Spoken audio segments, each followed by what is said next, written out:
Hey there all you gals and gents, this is Axolotl Aristotle here today to talk to you about the cheat sheet of leftism. A note before we start.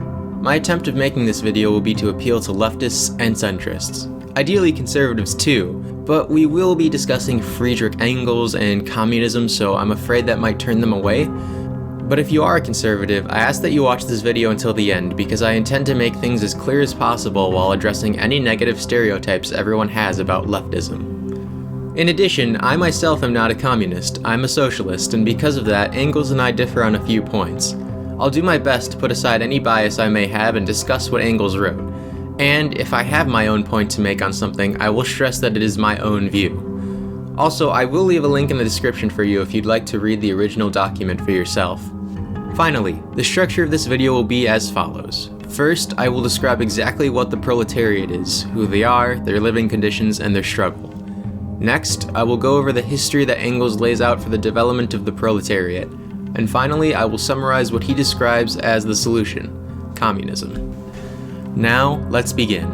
Engels starts by stating that communism is a theory meant to liberate the proletariat. Alright, well, what is the proletariat? According to Engels, it would be any person who depends on the sale of their physical labor in order to live, to even exist, and this means that their existence is dependent on a market whose needs are constantly in flux. It should be noted that it is here Engels also points out that another term for the proletariat is the working class, and for the rest of this video I will be using that term. The working class owns nothing, not the tools needed for the labor or the end result of their labor, the product that will be sold by the businesses who had practically no involvement in its production. In an odd comparison, Engels looks towards the differences between the working class and slaves. At least a slave, according to Engels, has an existence that is guaranteed, even though it may be filled with many terrible events since the master has a vested interest in keeping the slave around for tasks and work. The individual within the working class is seen as nothing but an easily replaceable cog, and if they do anything wrong or the market crashes, they'll be let go and without any capital for their labor will die. It should be noted that Engels himself was not working class or a slave, so this comparison should be taken with a grain of salt. The only reason I included it was because Engels devoted an entire point to it in the Principles. Now the working class is an especially broad class of people. Engels and Marx believed that the continued expansion of capitalism would lead to there being only two classes, the bourgeoisie, the owner class, who are the people that own the means of production, and the working class. Since the working class only exists in the system to supply labor for capital, and since capitalism promotes a free market, as time goes on the number of owner class will dwindle while the working class increases. Why? Because in a free market there are winners, and with winners there are losers. As time goes on, only a few winners will remain and establish themselves as either a monopoly or an oligopoly, and all the losers will be turned into a part of the working class they once sought to exploit. But exploit how? One central idea was that the owner class supplies payment to the working class, but this payment was only the bare minimum required for the working class to stay alive, because if your workers all die, no one is able to do the work. Of course, since the market is in a cycle of booms and busts, this payment can go up or down, but the constant is that it will be the bare minimum only. In fact, Engels predicted that as more advanced inventions come out in the future that reduce the costs of labor as well as the amount of people needed for them to function, the worse the wages and conditions of the working class would become. Because of this, Engels assumed that the conditions would become so unbearable that the amount of dissatisfaction would be so great that a revolution would be inevitable. Interestingly enough, that doesn't seem to be the case anymore in our society. Don't get your hopes up though, it's actually much worse. In the United States, the federal minimum wage is currently $7.25 an hour, whereas a study by the Massachusetts Institute of Technology shows that a national living wage for the United States in 2019, before the COVID pandemic, was $16.54. That's right, more than double the current minimum wage. It's almost as if big businesses and many government officials don't actually care if their citizens are living in conditions of extreme poverty, possibly dying from the lack of a wage that they can support themselves on. Mentioned before, these cycles of booms and busts are explained by Engels as the following. Since the market was changed into a free market by the capitalist, production was no longer tailored to how much was needed, but rather how much one could make. And with the technological advancements of the Industrial Revolution, businesses could make a ton of unnecessary and unneeded items that would not be able to be sold. The reason for this is the mantra of capitalism that has persisted even in today's world. Continuous growth every year, we must make more now than we did last year. This is what leads to the bust cycle of capitalism. Since businesses aren't selling their goods, they have major losses. Some even close down permanently, and the working class is either let go from there to save costs or because the factory is closed down. Thus, the suffering is most felt by the working class who, by no fault of their own, is unable to gain the capital they need to eat, have shelter, and survive. Of course, once this has gone on for a while, the excess products will eventually be sold since new products aren't being made, and thus begins the cycle of a boom in which the remaining businesses will hire back the working class and open new factories creating more than what is needed, which yet again will inevitably result in a bust. Of course, this class of people has not always existed, but rather came into existence due to the Industrial Revolution. Why?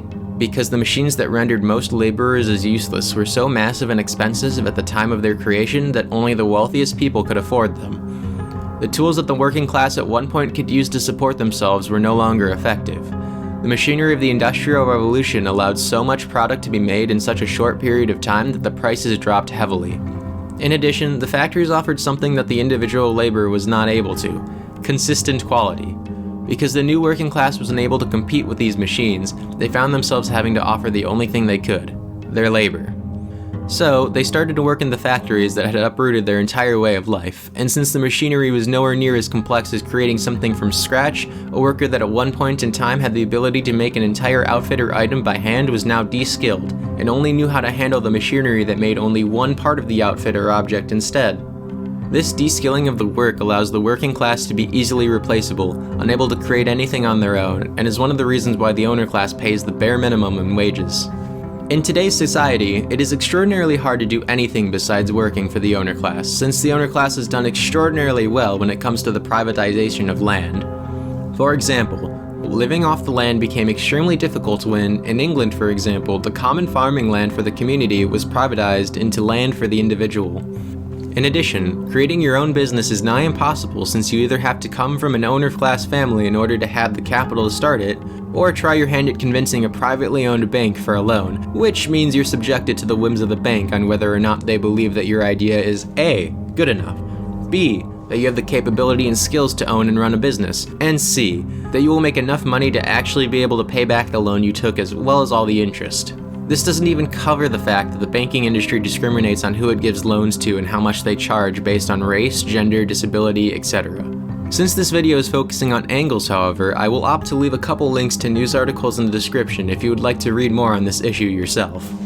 Alright, now we get into Engels' solution to this whole mess: communism. The most appropriate way to begin this part of the discussion will be how communism will come about. Although the stereotype would be to label them as radicals that want violence and revolution, this isn't the case at all. Engels writes in the Principles, when asked if this can be done peacefully, it would be desirable if this could happen, and the communists would certainly be the last to oppose it. Communists know only too well that all conspiracies are not only useless, but even harmful. They know all too well that revolutions are not made intentionally and arbitrarily, but that everywhere and always they have been the necessary consequence of conditions which were wholly independent of the will and direction of individual parties and entire classes.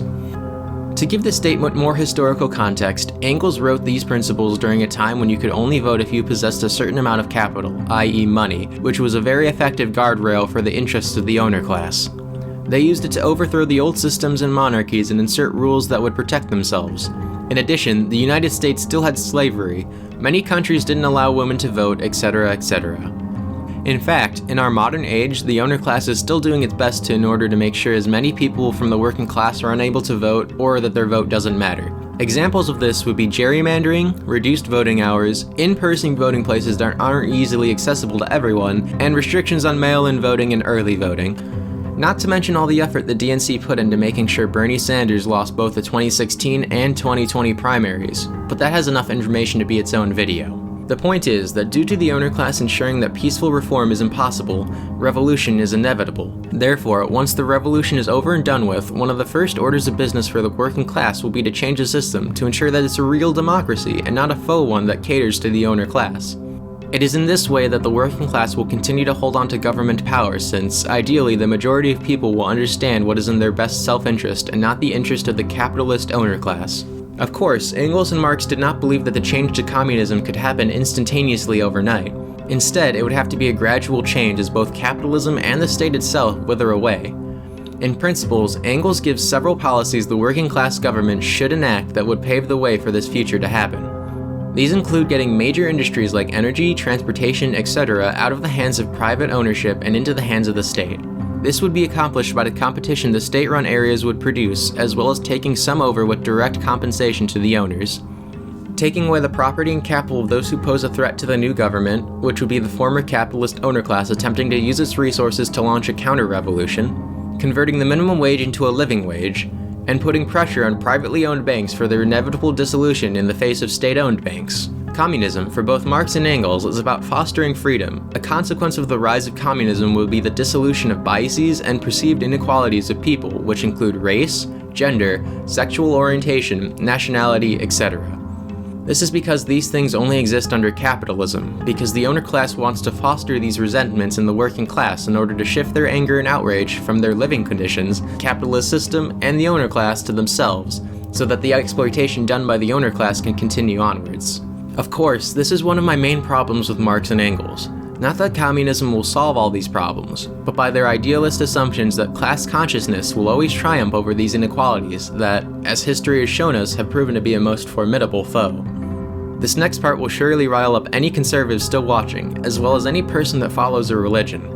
Marx and Engels were against religion, and Engels himself stated, "All religions so far have been the expression of historical stages of development of individual peoples or groups of peoples, but communism is a stage of historical development which makes all existing religions superfluous and brings about their disappearance." This was all that was stated in the Principles, and I believe that it deserves some clarification and insight. First of all, Marx and Engels weren't advocating for the persecution of anyone who follows a religion or to ban it outright. No, they saw religion, as Marx writes, as the opium of the people. In a vein of thought similar to Nietzsche in his On the Genealogy of Morals, Marx saw religion as stifling the development of the people. Instead of concentrating on the world around them, the thought was to place all hope and desires onto God. It makes people weak as they shun the world, freedom, and wealth. The owner class is all too happy to advocate for religion. After all, why wouldn't they want the working class to self-pacify themselves and shun off wealth? That way it allows them to take as much of it as possible with little to no resistance. The solution to this, while not very concrete, is simple enough. Just as Marx, Engels, and Lenin believed that the state would inevitably wither away, so too would religion when people find that they can attain their freedom and desires here and now in our world, and not have to put those things on a god that exists outside of this world. Concrete examples of the slow withering away of religion would include the separation of church and state, religious institutions like churches paying tax, the abolishment of private religious schooling, and religion being considered a private matter and all instances of it stripped from public life. That is the key factor, public life. The individual can still be religious if they choose to be. Marx and Engels were all about freedom, and if one chooses to use their freedom to practice religion, then there would be no problem with that. The end result of communism will be a society where the production of commodities is controlled by the needs of the people, not the owner class, which should end the constant crises caused by capitalism, the boom and bust cycles explained before.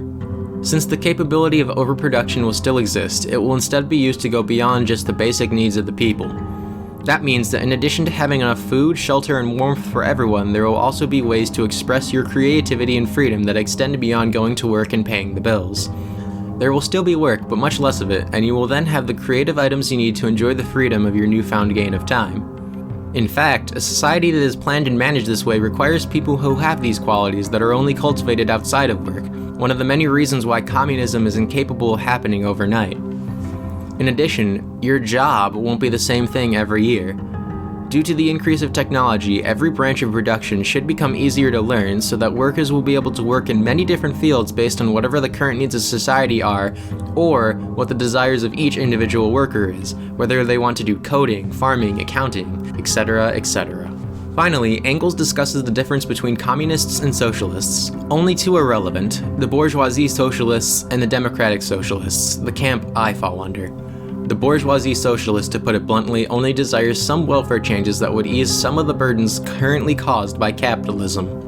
Anytime the dam of capitalism is about to burst, they just want to put a band-aid on it and ignore all the cracks until the next crisis. The democratic socialist wants many of the earlier forms that the communist does, but does not want all of them, or to go further than that. This is the branch of socialism that Engels likes most, and sees them as potential allies that will work together with communists for common causes and have discourses to try and overcome their differences. Of course, this is just my own summary of the study guide Engels wrote over 100 years ago. There is certainly a lot of detail and nuance to these ideas, as well as so many important concepts that haven't been touched on or explored in detail yet. I also tried to curb my own criticisms of Marx and Engels. Hopefully though, this video helps people to have a basic idea of what Marxist thought is, the reasoning behind it, and what the left means when we talk about why the system needs to change in order for the working class to actually thrive. Thank you for watching. Please don't forget to like and subscribe if you enjoyed this video or learned something from it, or to dislike it if you didn't.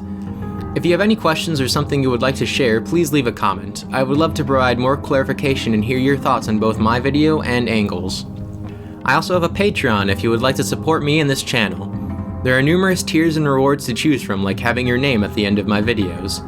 Making videos like this that hopefully make a difference is a goal of mine, and I can create them on a more consistent basis with your help.